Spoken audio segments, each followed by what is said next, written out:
اصل میں جب سیدہ مریم، اب جو راجع قول ہے وہ یہی ہے کہ وہ صدیقہ ہیں، وہ پاک ہیں، وہ طاہرہ ہیں۔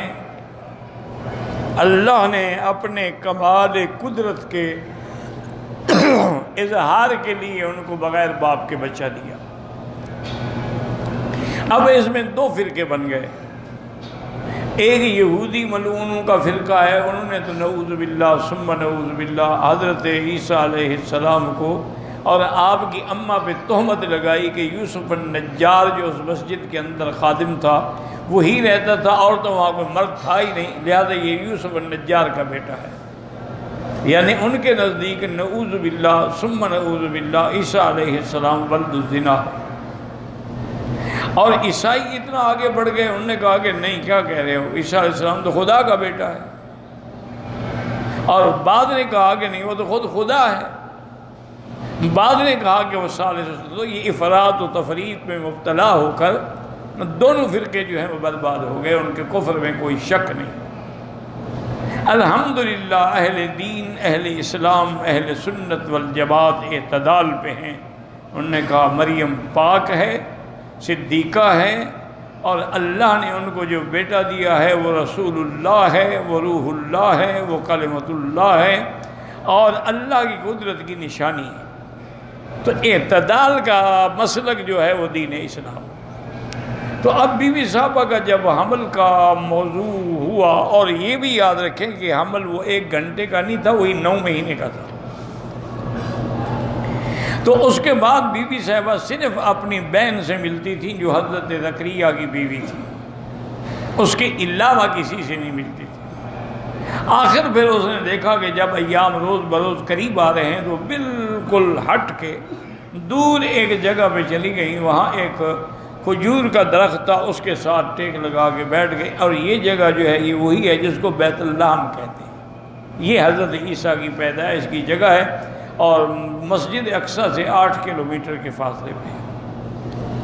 اب وہاں جب بیٹھی تو کہ آپ کی تکلیف بھی تھی، پریشانی بھی تھی، تو اسی وقت آپ نے موت کی بھی تمنا کی کہ یا لیتنی مت قبل ھذا، اس قصے سے بھی پہلے میں مر چکی ہوتی، کوئی مجھے بھول چکے ہوتا، میرا نام بھی نہ ہوتا، نام و نشان بھی نہ ہوتا، تو میں آج اس تکلیف میں مبتلا نہ ہوتی۔ اب اللہ نے جبریل کو حکم دیا، فناداها من تحتها، یعنی بیوی وادی کے اوپر تھی، وہ وادی سے نیچے تھے۔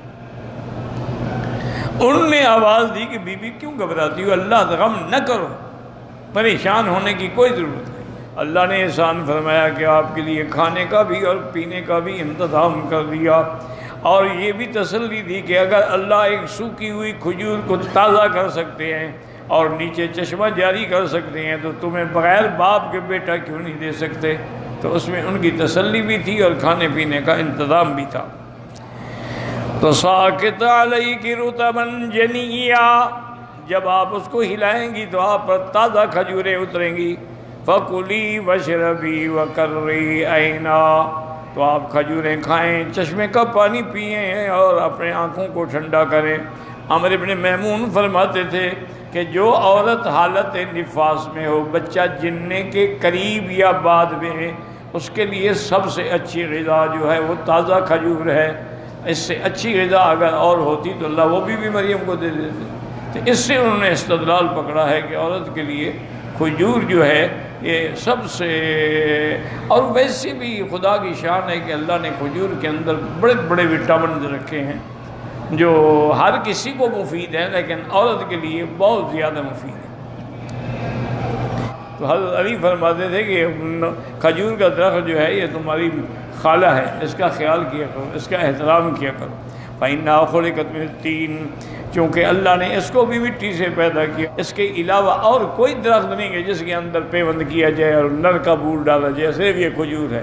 باقی دنیا کا کوئی ایسا درخت نہیں ہے۔ جیسے عورت مادہ ہے، اس کے لیے بیج ضروری ہے، کھجور کے لیے بھی اللہ تبارک و تعالیٰ کی شان ہے کہ نر کا بول ضروری ہے، اگر وہ نہ ڈالا جائے تو اس کو بھی باقاعدہ پھل نہیں لگتا ہے، خدا کی شان۔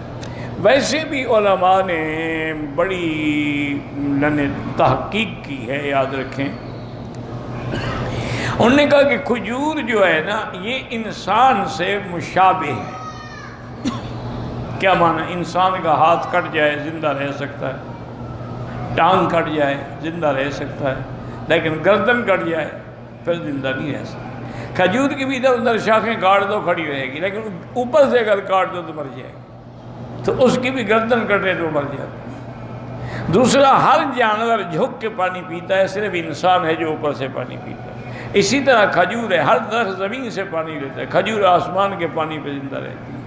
تو اس لیے انہوں نے کہا اس کو انسان سے بڑی مشابہت ہے، اس لیے انسان کے لیے سب سے بڑی اور اچھی سے اچھی غذا ہے۔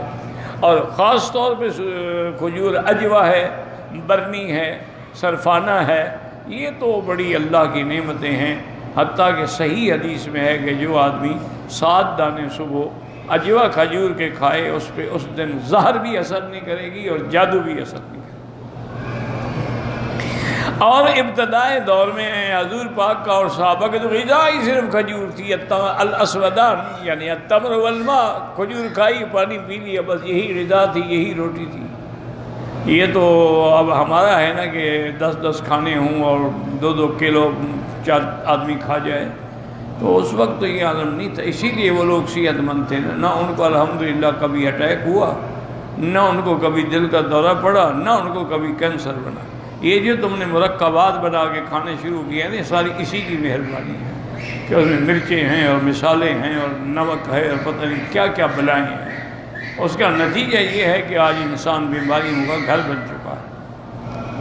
ایک حدیث میں یہ بھی ہے، حضور نے فرمایا کہ اپنی عورتوں کو تم تازہ کھجوریں کھلایا کرو۔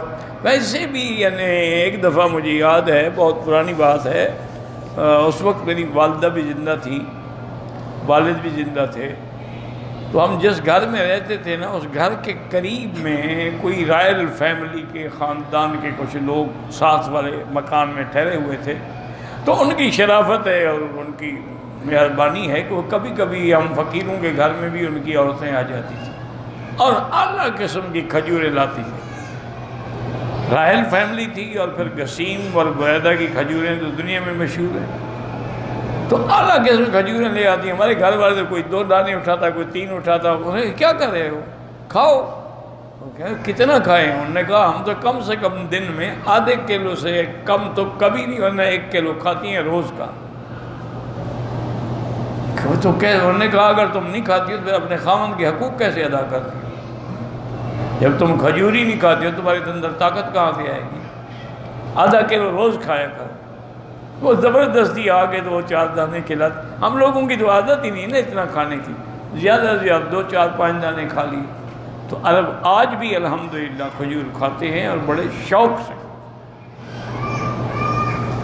اسی لیے ان کو کسی اور دواؤں کی ضرورت نہیں ہے، اونٹنی کا دودھ پیتے ہیں اور کھجور کھاتے ہیں اور شہد استعمال کرتے ہیں۔ یہ تینوں چیزیں ان کو ہمیشہ 100 سال کے بھی ہو جائیں بوڑھا نہیں ہونے دیتے، وہ ہمیشہ جوان رہیں۔